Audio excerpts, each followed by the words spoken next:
babimbili incabile kuphile emhlabeni. Wena uthuleleni nemikhuleko lengaphendulanga ngaphambi kwebuso bakho. Ngoba abantwana bakho abasakholwa ukuthi ukhona futhi uyaphila.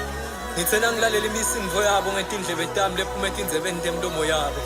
Sebanako ukubabata abukhulu betinkinga labahlangabetana nato kunekubabata abukhulu bakho. Nami ngiyakhumbula mhla ngitinikela kule mpilo ngiba lisotsha lemhlatshelo. Lekusula umjuluko wethi nyembeti itamake emcashweni. Ngekuncipha kwamathuba emsebenti solo ngihlupheka ibelesele njalo mani.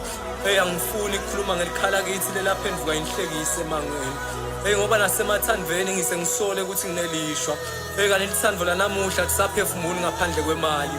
Nekubonakala ugcoke kahle uphuma kanokusho sekusho lempilo. Thixo uthuleleni nemikhuleko lengaphendulanga ngaphambi kwebuso bakho. Ngoba abantwana bakho abasakholwa ukuthi ukhona futhi uyaphila. Nama ke ngithule kukhulume wena Moya Ngcwele.